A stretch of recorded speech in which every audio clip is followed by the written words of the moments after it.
हरे कृष्णा। जगत गुरु शिल प्रभुपाद महाराज की जय। नमो विष्णुपादाय कृष्ण प्रेष्ठाय भूतले श्रीमते भक्ति वेदांत स्वामी निते नामिने। नमस्ते सारस्वते देवे गौरवाणी प्रचारिणे निर्विशेष शून्यवादी पाश्चात्य देश तारणे। जय श्री कृष्ण चैतन्य प्रभु नित्यानंद श्री अद्वैत गदाधर शिवासादि गौरभक्तवृंद। हरे कृष्ण कृष्ण कृष्ण हरे हरे, हरे राम राम राम हरे हरे। हरे कृष्ण कृष्ण कृष्ण हरे हरे, हरे राम राम राम हरे हरे। हरे कृष्ण कृष्ण कृष्ण हरे हरे, हरे राम राम राम हरे हरे। ओम नमो भगवते वासुदेवाय, ओम नमो भगवते वासुदेवाय, ओम नमो भगवते वासुदेवाय। शील प्रभुपाद महाराज की जय। परम पूज्य लोकनाथ स्वामी महाराज की जय। निताई गौर प्रेमानंदे हरे हरि बोल। आज हम लोग 10वें अध्याय पे चर्चा करेंगे। श्लोक नंबर 5वां। बुद्धि ज्ञान सम्मोह क्षमा सत्य दम शम सुख दुख भव भावो भय चाभयमेव च अहिंसा समता तुष्टिस्तपो दान यशो यशः भवन्ति भावा भूतानां मत्त एव पृथग्विधः। बुद्धि ज्ञानम सम्मोह क्षमा सत्यदम शम सुख दुख भवो भावो भय चाभयमेव च अहिंसा समता तुष्टिस्तपोदान यशो यशा भवन्ति भावा भूतानां मत्त एव पृथग्विधा। बुद्धि ज्ञान संशय तथा मोह से मुक्ति, क्षमा भाव सत्यता इंद्रिय निग्रह मन निग्रह, सुख तथा दुख जन्म मृत्यु भय अभय अहिंसा समता तुष्टि तप दान यश तथा यह अपयश, जीवों के ये विविध गुण भगवान की द्वारा ही उत्पन्न होते हैं। भगवान कहते हैं जीवों के अच्छे या बुरे गुण कृष्ण द्वारा उत्पन्न है और यह उनका वर्णन किया गया। ये जब जिसको हम लोग बोलते हैं ये सुखी आदमी है, तो उसको सुख क्यों मिला है? क्योंकि उसके पूर्व जन्म की पुण्य आई थी। इसको दुख मिला है, तो इसको दुख क्यों मिला है? तो पूर्व पुण्य की कर्मों की पुण्याई है। पूर्व पुण्य बोलते हैं ना, पूर्व कर्मों की पुण्याई। बुद्धि का अर्थ है निरीक्षीर विवेक करने वाली शक्ति और ज्ञान का अर्थ है आत्मा तथा पदार्थों को जान लेना। विश्वविद्यालय की शिक्षा से प्राप्त सामान्य ज्ञान मात्र पदार्थ से संबंधित होता है, इसे ज्ञान नहीं स्वीकार किया गया है। ज्ञान का अर्थ है आत्मा तथा भौतिक पदार्थ के अंतर को जानना। ज्ञान का अर्थ क्या है? आत्मा और भौतिक पदार्थ के अंतर को जानना। आधुनिक शिक्षा में आत्मा के विषय में कोई ज्ञान नहीं दिया जाता, केवल भौतिक तत्वों तथा शारीरिक आवश्यकताओं पर ध्यान दिया जाता है। फलस्वरूप शैक्षणिक ज्ञान पूर्ण नहीं है। आजकल का जो ज्ञान है वो खाली भौतिक संसार में पैसा कैसा कमाया जाता है और एक दूसरे के ऊपर जलन कैसी होगी और मैं उसके आगे कैसा जाऊंगा, मुझे पद कैदी अच्छा कितना पद ज़्यादा मिलेंगे और मेरे पास संपत्ति पैसा बैंक बैलेंस और कार वगैरह कितने अच्छे रहेंगे, सुंदर पत्नी, और ये माया जो जाल है उसी के बारे में लोगों के दिमाग में सब भरा पड़ा है कचरा।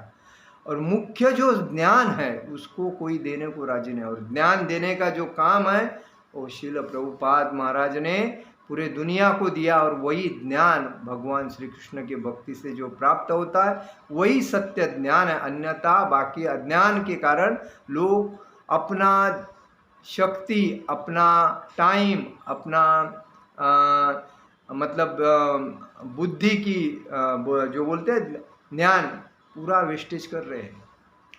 सुख किधर नहीं मिल रहा है। और वो जब त्रस्त होते हैं और पूरा का कोई काम नहीं बनता, तभी वो भगवान के दरबार पे आके भगवान को नतमस्तक होते हैं और बोलते हैं भगवान आप ही तार सकते हैं, भाई कोई नहीं।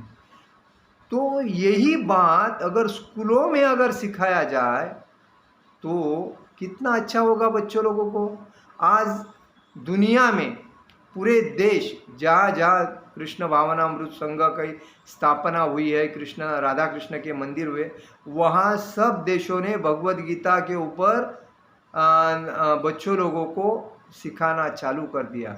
लेकिन ये भारत देश ही एक ऐसा है कि उधर जाति के ऊपर राजकारण करने के बाद, पैसे के ऊपर राजकारण करने के बाद, पद के ऊपर राजकारण करने के बाद, एक दूसरे के घर की सत्यानाश करने के बाद वो आनंद लूटते हैं एक दूसरे को नीचा बताने में।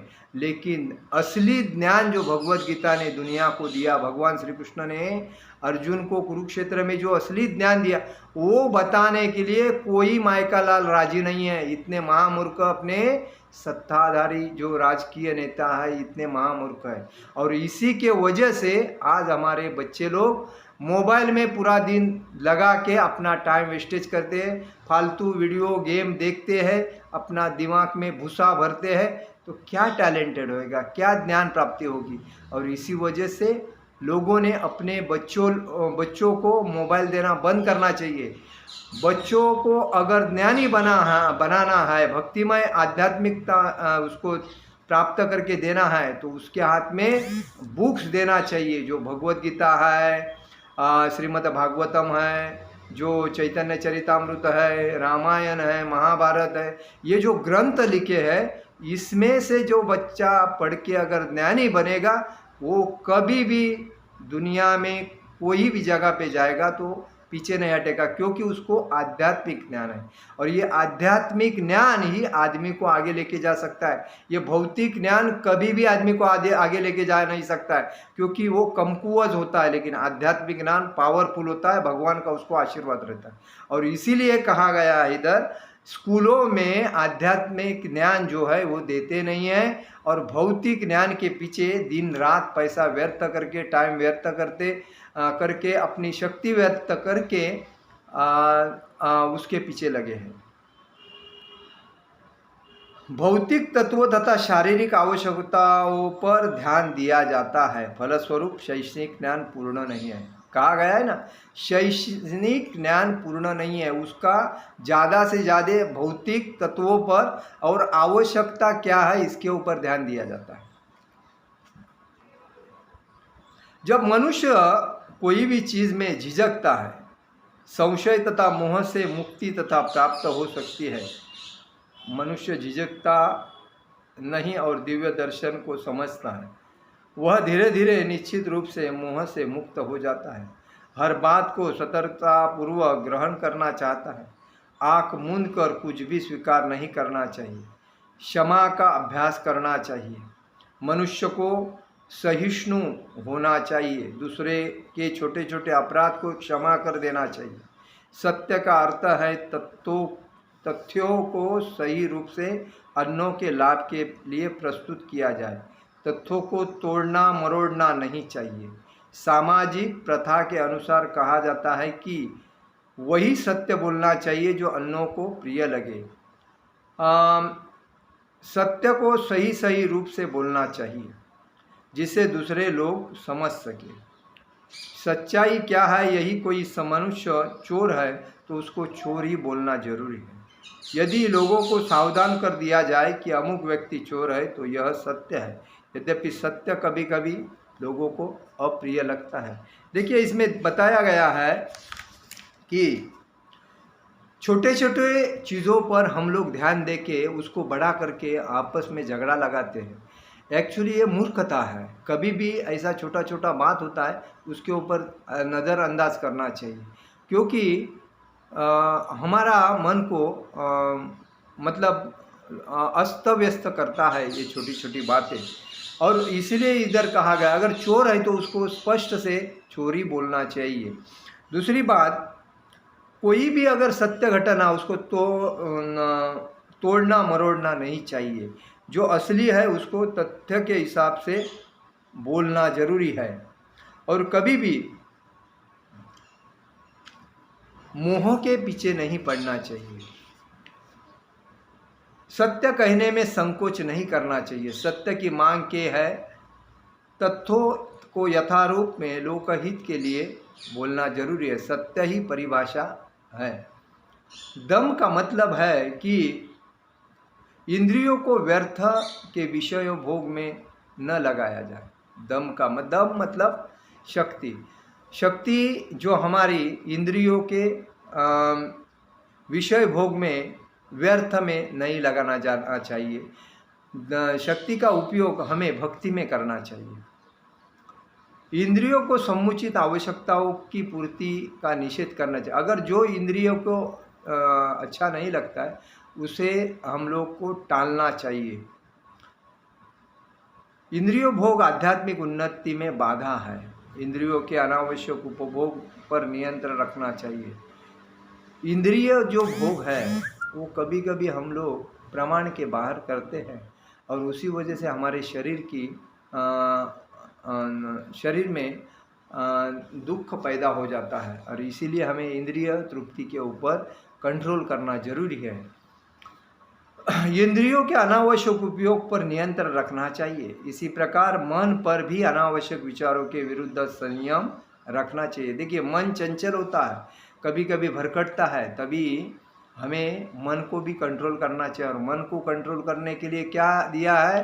प्रभुपाद जी ने कहा है कि मन को अगर कंट्रोल करना है तो हरे कृष्ण महामंत्र का जप ज़्यादा करना चाहिए, जो कि आत्मा प्रफुल्लित होके मन को ऑटोमेटिकली कंट्रोल कर सकता है। और यही मन को कंट्रोल करने का एक जालिम उपाय है। मनुष्य को चाहिए कि धन अर्जन के चिंतन में सारा समय नहीं गंवाया जाए। आज लोग संपत्ति, पैसा, प्रॉपर्टी, संपत्ति, पैसा, सुंदर स्त्री, बैंक बैलेंस, पद, इसके पीछे दिन रात मतलब लगे रहते हैं। ये किस काम की चीज़ है? आज जितने भी लोग गए हैं इस जग छोड़ के, उन्होंने अच्छे अच्छे पद पे अच्छा पद संभाला, लेकिन आज उनके साथ ना पैसा गया, ना प्रॉपर्टी गया, ना बाल बच्चे गए, ना पद गया। सब इधर का इधर ही है। वो चले गए, लेकिन उन्होंने क्या कर्म किया उसके बेसिस पे उनको अगला जन्म मिलेगा। अगर उन्होंने सत्य के साथ चले हैं तो उनको ये मतलब स्वर्ग मिलता है। नहीं तो फिर अगर बुरा काम किया है तो नरक में जाएंगे, कीड़े मकोड़े में जन्म लेंगे, क्योंकि उनके हाथ में भगवान ने दिया था भक्ति करने के लिए ये मनुष्य जीवन। लेकिन उन्होंने क्या उसका गलत फायदा, पूरा जीवन अधिकारी बनने के लिए, आमदार खासदार बनने के लिए, मंत्री पद का मतलब मंत्री बनने के लिए, उसके बाद में किसी को डाउन करने के लिए, किसी का घर बर्बाद करने के लिए यूज़ करके, अपना फ़ायदा करके जो फ़ायदा किया और ऊपर गए तो फ़ायदा क्या हुआ? आज मैं देखता हूँ, हम लोग सभी देख रहे हैं आंखों से, कोई जो इतना गलत काम कर रहे हैं, तो इसका मतलब क्या? उनका नरक में जाना जरूरी है। कोई उनको रोक नहीं सकता नरक जाने के लिए। क्यों?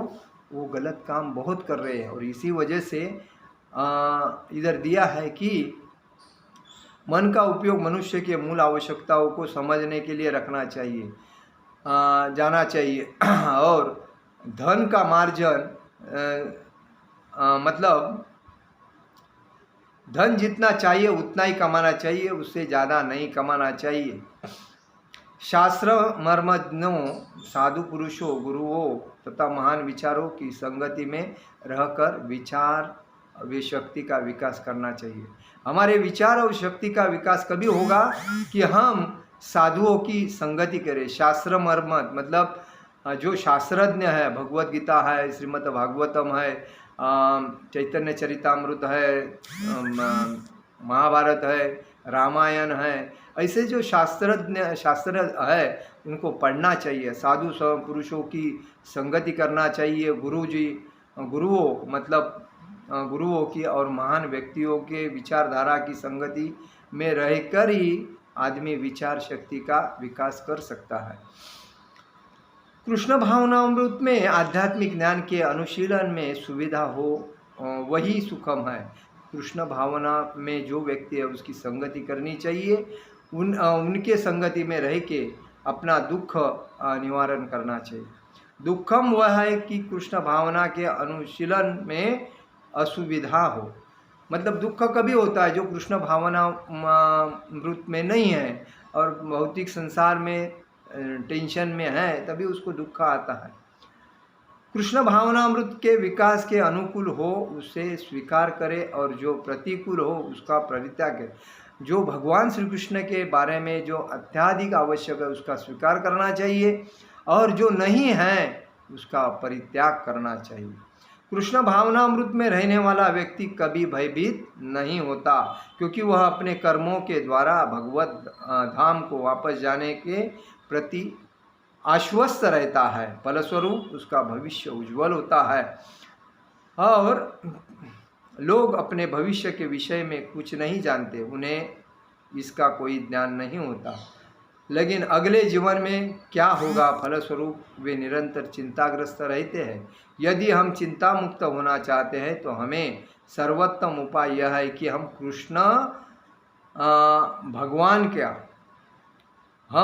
कृष्ण को जाने तथा कृष्ण भावनामृत में निरंतर स्थित रहें। देखिए इसमें स्पष्ट कहा है कि कृष्ण भावनामृत में रहने वाला व्यक्ति कभी भयभीत नहीं होता है।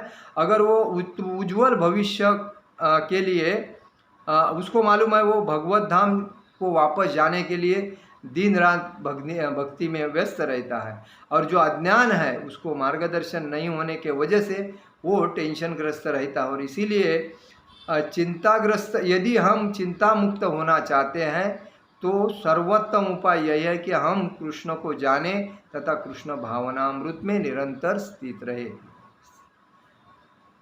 भय जो आश्वस्त है वे शरीर नहीं अपितु तो भगवान के आध्यात्मिक अंश है। भय जो हमारे मायापाश में फंस जाने से उत्पन्न होता है। देखिए कोई भी चीज़ में ज़्यादा फंस जाने से भय उत्पन्न होता है, और इसीलिए हमें भय से मुक्त होना है तो माया के जाल से मुक्त होना चाहिए। जो नहीं है उसको माया बोलते हैं और उसके पीछे हम लोग दिन रात रहते हैं। इससे हमारे मन में आहार निद्रा भय मैथुन ये चक्कर चला रहता है, और इसी भय में हम लोग टेंशन ग्रस्त रह के हम हमारे जीवन का मतलब रास्ता गलत रास्ते से चलते हैं। तो हमें सही रास्ता क्या है, कृष्ण भावनामृत संग के ऊपर चलना, यही सही रास्ता है। तो हमें भगवत भक्ति में लगे हुए है तो उन्हें कोई भय नहीं रहता। भगवत भक्ति में रहने वाले व्यक्ति को कोई भय नहीं रहता। भविष्य अत्यंत उज्जवल है। भय तो उन व्यक्तियों की अवस्था है जो कृष्ण भावनामृत में नहीं है।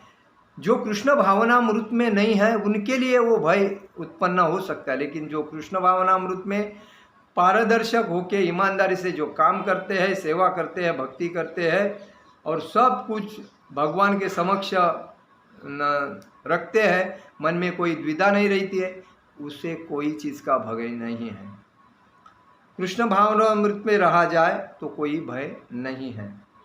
अहिंसा का अर्थ होता है कि अन्यों को कष्ट पहुंचाया जाए, और भौतिक कार्य अनेकानेक नीतियों, समाजशास्त्रियों, परोपकारियों आदि द्वारा किए जाते हैं। उन्हें परिणाम अच्छे नहीं निकलते, क्योंकि राजनीतियों तथा परोपकारियों में दिव्य दृष्टि नहीं होती। देखिए भय कहाँ होता है, अहिंसा कहाँ होती है, ये बताया कि राजनीतिक नेता देखिए कोई भी सही नहीं रहता है। वो तो झूठ के ऊपर झूठ बोलते जाते हैं अपने फायदे के लिए।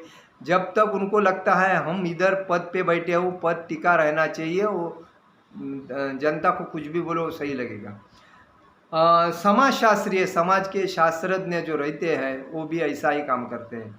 परोपकारी जो दूसरे को उपकार करने को जाता है वो भी झूठ बोल के ही अपना काम चलाता है, क्योंकि उसको मालूम है लोगों ने मुझे ज़्यादा मानना चाहिए, डिमांड देना चाहिए, तो झूठ बोल के अपना काम करते हैं। लेकिन लोगों को ये समझना चाहिए कि राजनीतियों तथा परोपकारियों के दिव्य दृष्टि उनकी दिव्य दृष्टि नहीं रहते, वो खाली अपने फायदे के हित में चलते हैं। जो दिव्य दृष्टि रहती है वो भक्तिमय आदमी रहता है, उनको ही रहता है। क्यों?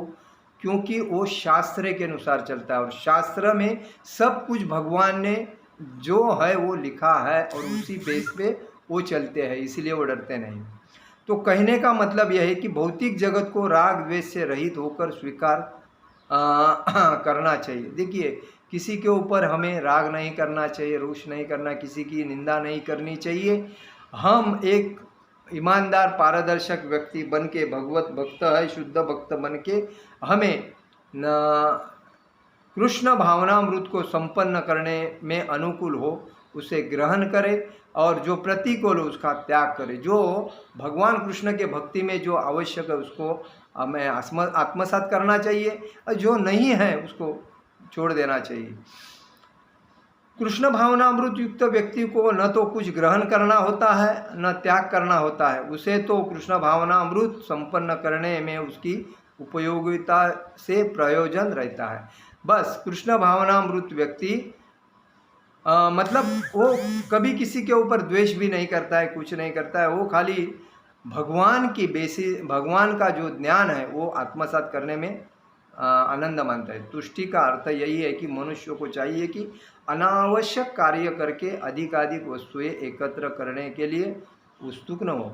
तुष्टि मतलब, तुष्टि का मतलब जलस हम लोग बोलते हैं। तो व्यक्ति को ये समझना चाहिए कि मुझे जो नहीं चाहिए उसके पीछे मैं क्यों लगूं, मुझे क्या चाहिए उसके पीछे मैं लगना चाहिए। आज लोगों के पास एक गाड़ी होने के बाद 4-4, 5-5 गाड़ी लेने के लिए दिन रात मेहनत करते हैं। एक फ्लैट, रूम, अन्न, वस्त्र, निवारा, ये 3 चीज़ आदमी के महत्व है। लेकिन आदमी के पास एक घर होने के बाद और 4-4 घर लेने के लिए दिन रात मेहनत करता है। और जब मेरा पेट भरा है तो भरने के बाद मैं नहीं खा सकता हूँ, तो मुझे क्या ज़रूरत है?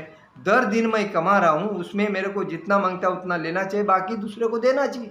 जब खाने का ये व्यवहार ऐसा है, देखिए हम खाना भी खाते हैं तो पेट भरने के बाद हम बाकी का प्रसाद छोड़ देते हैं, दूसरे को देते हैं कि नहीं? तो उसी की तरह जब ये भौतिक संसार में जो माया के पीछे, पैसे के पीछे पड़े, प्रॉपर्टी के पीछे पड़े, तो हमें एक घर मिला तो बहुत हो गया, साफ सफाई करके आराम से भक्तिमय जीवन जीते रहेंगे, आनंद से रहेंगे और दूसरे को चाहिए वो दूसरे को दे देने का। दान देने से बढ़ता है, लेने से घटता है। तो हमें दानी क्यों नहीं बनना चाहिए? तो हमें, हमारे पास अगर एक घर है और 4 घर मेरे पास एक्स्ट्रा है तो दूसरे को दान देना चाहिए, ये सीखना चाहिए, ये सही है। नहीं तो जाने के टाइम तो लेके नहीं जाओगे। महीने का भाड़ा आता है, इसीलिए जी के बाद में दूसरे का, देखिए भाड़ा देने वाला साफ दिल से कभी भाड़ा देता नहीं, वो तो मतलब गलत यह शब्द यूज़ करके भाड़ा देता है क्योंकि उसको रहने को मिलता है। क्योंकि ऐसे टाइम में कभी भी लोगों ने दान करना चाहिए। आज दान देने से दान बढ़ता है, संपत्ति बढ़ती है, लेकिन हमें संपत्ति की ज़रूरत नहीं, हमें भक्ति की ज़रूरत है। और भगवान कहते हैं कि जो भक्त दान करता है मुझे बहुत पसंद है, और उसकी तो ऑटोमेटिकली बढ़ जाती है संपत्ति। तो इसीलिए दानी बनना जरूरी है। तो इस प्रकार मास के कुछ ऐसा कहा गया, मनुष्य को चाहिए कि अपने आय का 50% किसी शुभ कार्य में लगाए। और यह शुभ कार्य है क्या? तो यह कृष्ण भावनामृत में किया गया कार्य है, शुभ कार्य है। अपितु सर्वोत्तम होता है, चूँकि कृष्ण अच्छे है इसीलिए उनका कार्य भी अच्छा होता है। अतः दान उसे दिया जाए जो कृष्ण भावनामृत में लगा हो। वेदों के अनुसार ब्राह्मणों को दान दिया जाना चाहिए, यथा प्रथा आज भी चालू है। ब्राह्मण, वैष्णव और सन्यासी को दान देना जरूरी है, क्योंकि ये लोग क्या करते हैं? भक्ति का प्रचार करते हैं, आध्यात्मिक में लोगों को ज्ञानी बनाते हैं। वेदों का उपदेश है कि फिर भी आदेश है कि दान ब्राह्मणों को दिया जाए। वह क्यों? क्योंकि आध्यात्मिक ज्ञान के अनुशीलन में लगे रहते हैं। कौन? ब्राह्मण, वैष्णव और सन्यासी। ब्राह्मण यह आशा जाती है कि सारा जीवन ब्रह्म जिज्ञासा में लगा दे। ब्रह्म ज्ञानातीत ब्राह्मण, जो ब्रह्म को जाने वही ब्राह्मण है। इसीलिए दान ब्राह्मणों को दिया जाता है, क्योंकि वह सदैव आध्यात्मिक कार्य में रत रहते हैं और उन्हें जीविकोपार्जन के लिए समय नहीं मिल पाता। वैदिक साहित्य में सन्यासियों को भी दान दिया जाना चाहिए, यह आदेश है। सन्यासी द्वार द्वार जाकर भिक्षा मांगते हैं, वे धनार्जन के लिए अपितु प्रचारता ऐसा करते हैं। वे द्वार द्वार जाकर गृहस्थों को अज्ञान की निद्रा से जगाते हैं। कौन? सन्यासी, वैष्णव, ब्राह्मण। ये अज्ञान आज समाज में इतना अज्ञान पड़ा है कि लोग अज्ञान के वजह से कुछ भी करते हैं और किसी को भी आत्मसात करके उसको देव भगवान मान के उसकी पूजा करने को होता है। और इसी वजह से सन्यासी का और ब्राह्मणों को, हर वैष्णवों का ये कर्तव्य बनता है, हर द्वार द्वार जाकर लोगों को अज्ञान की निद्रा से जगाते हैं। क्योंकि गृहस्थ गृह कार्यों में व्यस्त रहने के कारण अपने जीवन की वास्तविक उद्देश्य को, कृष्ण भावनामृत जगाने को भूल रहते हैं, क्योंकि वो दिन रात मेहनत करते हैं पेट पालने के लिए, तो उनको आध्यात्मिक ज्ञान नहीं रहता है, वो भूल जाते हैं। इसीलिए सन्यासियों का कर्तव्य है कि भिखारी बन कर गृहस्थों के पास जाए और कृष्ण भावना भावित होने के लिए उन्हें प्रेरित करे।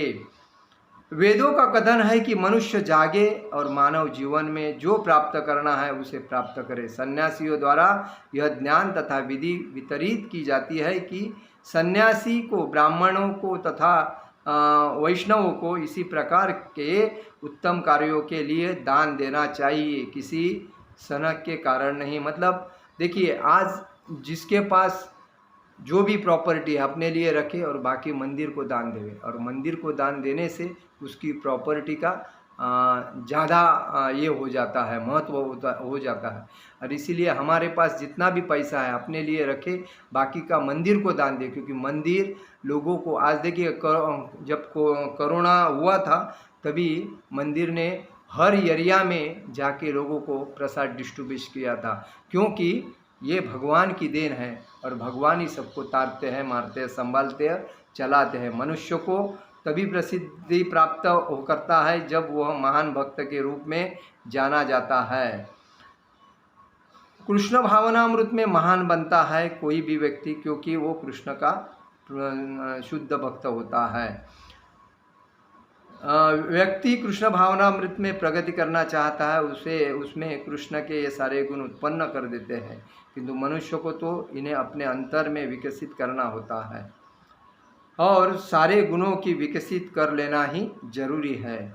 हम जो कुछ भी अच्छा या बुरा देखते हैं उसका मूल श्री कृष्ण है। इस संसार में कोई भी ऐसी वस्तु नहीं जो कृष्ण में स्थित न हो, यही ज्ञान है। यद्यपि हम जानते हैं कि वस्तुएं भिन्न रूप में स्थित है, किंतु हमें यह अनुभव करना चाहिए कि ये सारी वस्तुएं कृष्ण से ही उत्पन्न हुई है। कहने का मतलब है, हमारे पास कितनी भी संपत्ति है वो हमारी तो नहीं, हम आए थे खाली हाथ, जाने वाले हैं खाली हाथ, लेकिन जो हमें मिली है वो किसके वजह से मिली है? भगवान कृष्ण के आशीर्वाद से ही मिली है। अगर वो हमें जितना चाहिए उतना हमारे पास रखना चाहिए, बाकी की जो भी है भगवान कृष्ण को समर्पित करना चाहिए। आज हर व्यक्ति के पास 5-5, 6-6 ऐसे फ्लैट है, गाड़ी है, ये सब कुछ है। क्या करते हैं? कुछ नहीं करते, खाली पड़े रहते हैं और मेंटेनेंस बढ़ता रहता है। साफ सफाई में आदमी नहीं मिलता है, कचरा पड़ा रहता है, घर को साफ कोई नहीं करता। क्यों? क्योंकि ये लालच है, मेरा मेरा मेरा। जाने के टाइम कुछ नहीं तेरा, तू खाली हाथ आया है, खाली हाथ जाएगा। आज तेरा है तो कल दूसरे का होएगा। तो परिवर्तन ही सार है, यही गीता सार कहती है। इसीलिए कभी भी आदमी ने मोह के पीछे नहीं लगना चाहिए। अपने जितना हमें मिलता है उसमें आनंद से जीवन जीना चाहिए और भगवान श्री कृष्ण का नित्य नियम से हरे कृष्ण महामंत्र का संकीर्तन घर में करना चाहिए। हरे कृष्ण कृष्ण कृष्ण हरे हरे, हरे राम राम राम हरे हरे। यही कहने के बाद आदमी सुख शांति पा सकता है, अन्यथा नहीं। आज का मेरा प्रवचन यही समाप्त करता हूँ। हरे कृष्ण कृष्ण कृष्ण हरे हरे, हरे राम राम राम हरे हरे। जगत गुरु शिल प्रभुपाद महाराज की जय, परम पूज्य लोकनाथ स्वामी महाराज की जय। निताय गौर प्रेमानंदे, हरि हरि बोल।